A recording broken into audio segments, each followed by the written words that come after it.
Wanderers and worshipers, welcome to Live Oak this morning. Our congregation is one of respect and inclusion. We accept all people as they are, growing towards who they might become. We believe that our becoming happens better in community, and we welcome all of those who hunger for a spiritual home of acceptance and love. I'm Drew Carter, and I'm a member of the worship ministry, and I'll be the worship associate this morning. I will be assisted by Lauren, and her last name is Mercier. I've only seen it written, sorry. And she will be sharing her story with us. Lauren is a fourth-year communications and theater double major at UCSB. She's also technically been a Unitarian Universalist her whole life, but she says she's just been practicing for the last 8 years. Lauren has a huge passion for the theater and the arts, and the work that we will be seeing this morning is part of her first original theater piece. So we've been fortunate to get to know Lauren these last 4 years, and we've even gotten her to sing in the choir a couple of times. So welcome, Lauren. Any play that makes an audience think out of the box, that makes connections to life and names our pain, and by doing so makes our pain subject to thinking and the process of understanding, is doing something inherently political. By promoting and understanding, by putting experience in context, by making connections between the normal and the rational, theater is an act of anti-terrorism. It stimulates courage and a survival spirit. In that sense of political, there are a lot of serious plays doing their work in the world. John Lahr. Hello. For those of you who don't know me, my name is Lauren Mercier. As Drew previously stated, I'm a theater and communications student at UCSB. I recently created a work of art for my university that I wish to share with you all today. This work is as much personal as it is universal. I had an assignment to create a one-person show. The only requirement was that I connect it to the outside world. My work deals with the conflicts of a young girl growing up in a family with 2 lesbian moms. My work seeks to redefine American family standards through the lens of a young girl who was born and raised through the Unitarian Universalist faith. I have to admit that it is because of my faith that I was able to write this work. It is because of the safe space I felt in all Unitarian Universalist communities I've ever been to. In the UU faith, there is no cookie cutter. My family and everything that comes along with them was openly embraced and respected. In those churches, I was safe and I was strong. My family was something I could be proud of. Here today, I invite you to dive into my world, into my childhood, into my strength. I hope you enjoy.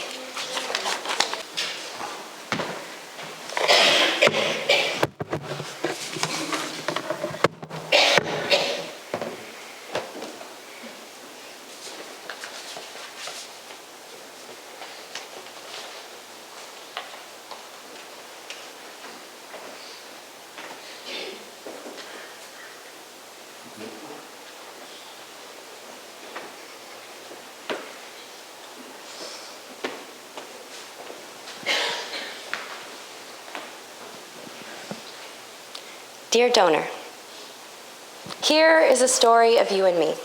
A story I don't know if you will ever hear, but a story I need to tell. In this story, you will play the part of the invisible man, the figure supposedly absent from my life, the intruder, the placeholder, the ghost, the hero, the villain, and the plot twist. You have been a part of my story since day one. Let it be known to the audience that donor is not dad, donor is not father, donor is not papa.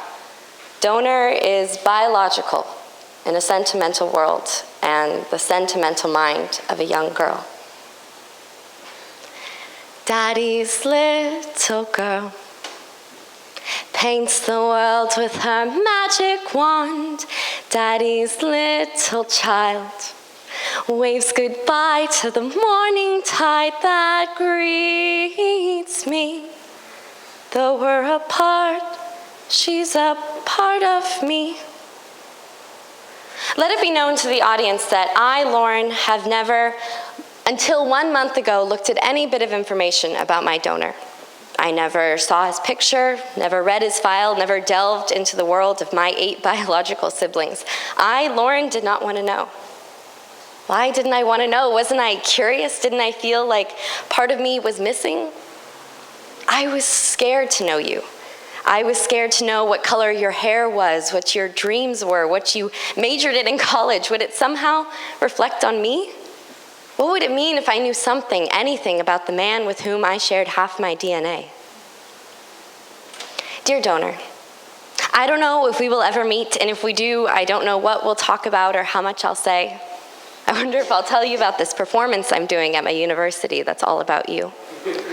See, I started this project with a sense of urgency. I'm about to graduate and move out into the world, and there was still this teeny tiny piece of the puzzle missing. I am my art, and my art is me, so what better way to understand me than through a one-person show? I was so excited to let everyone into my world, but now I'm not so sure. I want to be strong, and I want to be brave. I want this project not to burden me, but to lift me up, to enlighten me. But is this a part of me that the world is meant to see? They tell me to be strong, and they tell me to be brave, but what right do they have to tell me when to be strong and when to be brave? Can my emotions be directed? Can my life be directed? I mean, what happens if I go into this project and find that it changes nothing, that I don't care as much as I thought I did? What if it's not groundbreaking, not earth-shaking, not theatrical? What if it's a girl just standing on stage talking about a man that happens to look like her? But what if it's the opposite? What if I tumble and fall into something, into this world of whoever you are, and suddenly I can't handle any of the emotions I'm feeling? What will I do then? When the show is over and the audience is begging for a resolution, for a catharsis to my life, what will I give them? What will I do? But in the end, this is a story of you and a story of me, a one-sided story. Let it be known to the audience that they are watching an open-ended story, a plot not fully derived or conceived. They are being trusted to come with me on a journey that may not have an ending at all.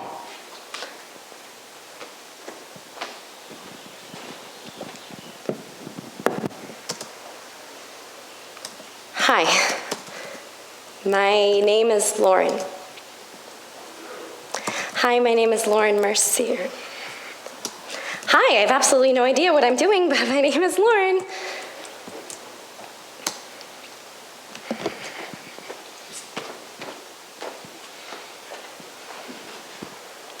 Dear donor, what's a daddy? I have a mama and I have a Dory, and that's it. And they're the best mamas in the whole world. My best friend Kate also has 2 mamas. Their names are Jane and Juju, but Kate's different than me. She was adopted, so she doesn't know her mama. But I know my mama. Mama was my mama, and Dory helped her. And I know that you are my donor, and you helped my mama so that she could have a baby. Dory was gonna have a baby too, but then she decided not to. Today was Father's Day, and at school in class, all the kids were making cards for their fathers. Well, my teacher knew I didn't have a dad, so she told me I could draw a picture instead. Well, I politely informed her that today was in fact not Father's Day, but Dory Day, and I'd be making a card for my Dory.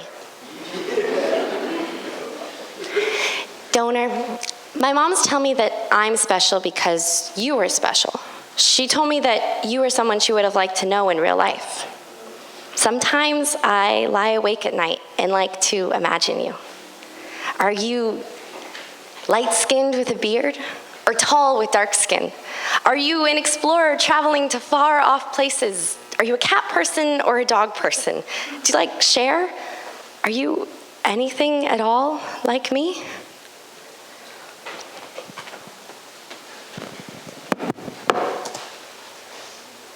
Hi, my name is Lauren. I found you on the donor sibling registry. I think we have the same donor. I was wondering if you'd like to meet. I'm doing this project and I have some questions.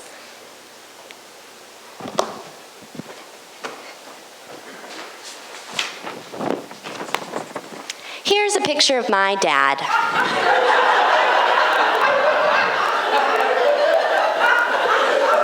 He might look a little different than your dad.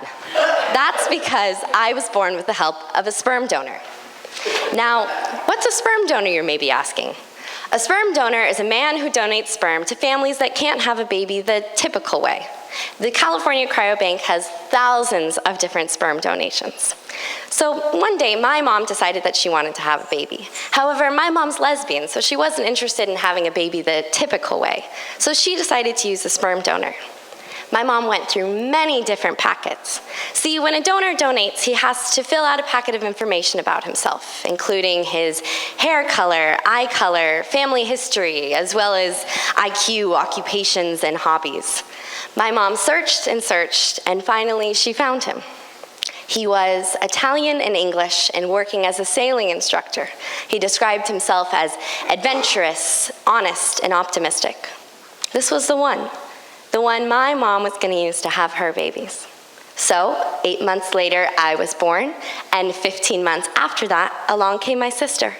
And thus, the Mercier Hawks family was created.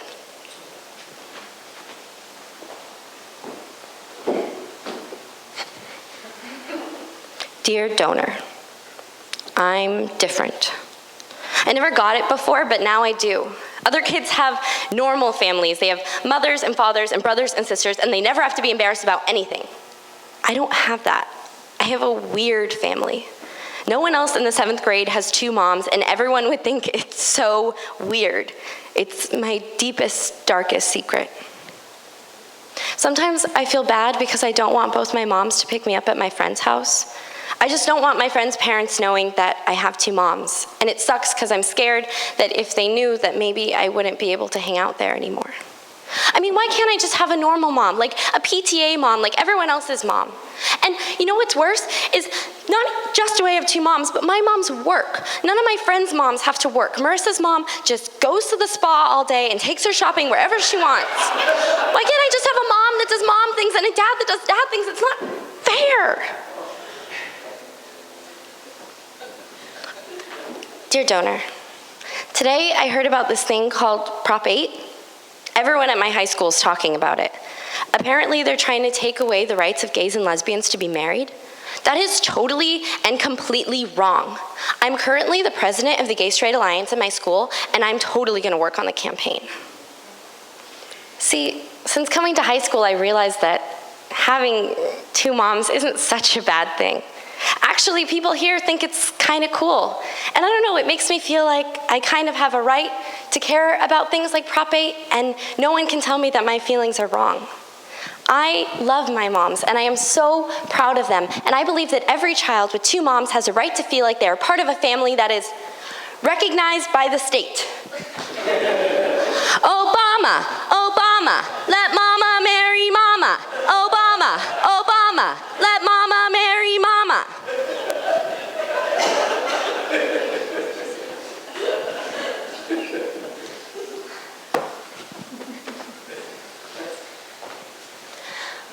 Let it be known to the boys and the men in my life that the fact that I do not have a father does not give them the right to try and take that place. It doesn't give them a right to use and abuse my emotions, my power, or my need. Dear donor, I'm 14 and I'm in love with a boy. I was in love with a boy named Gavin at 5 years old, and then Bo at 8 years old, and then Trey at 12 years old, and Ryan at 13 years old. But now here at 14 years old, it's Zane, and this time I'm sure it's the real thing. See, sometimes I worry that the reason I fall in love with boys so quickly is because I don't have a dad, and I'm trying to find someone to fill that space and take care of me. I don't know if that's true, but my mom said it once or twice as well, so maybe it is. I will say something though. There's something about boys that fascinates me.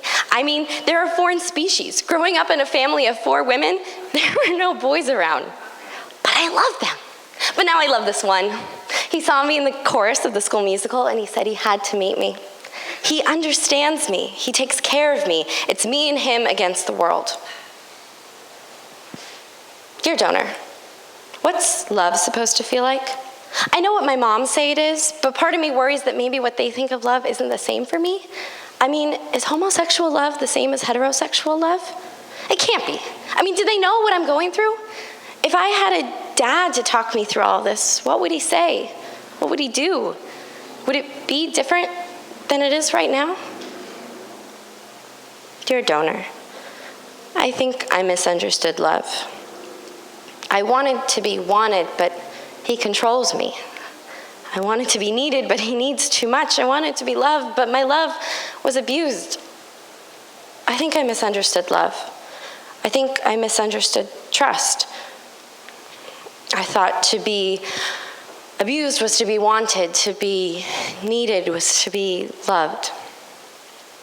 Let it be known to the audience that I am 21 now and so much older and wiser than I was then.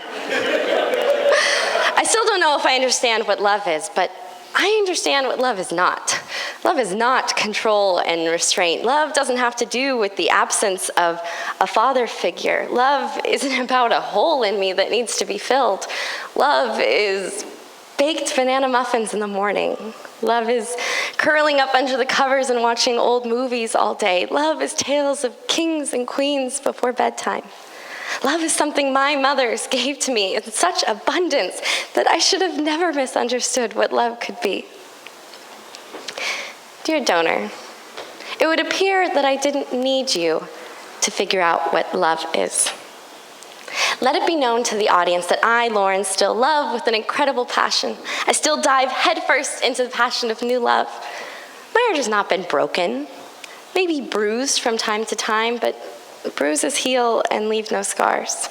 And now that I understand what a treasure my heart is, I'll save it up for someone who sees it as a treasure too.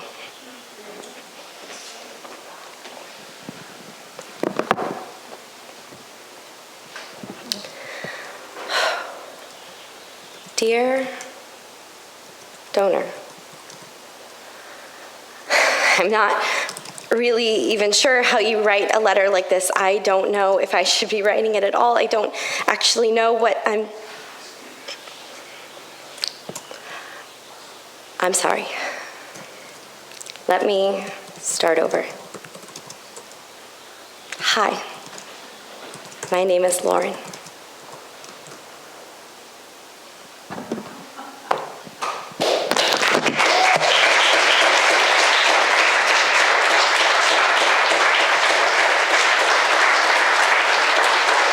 Standing and join hands so that all are included in our circle. We can even leave space for those who are not with us yet.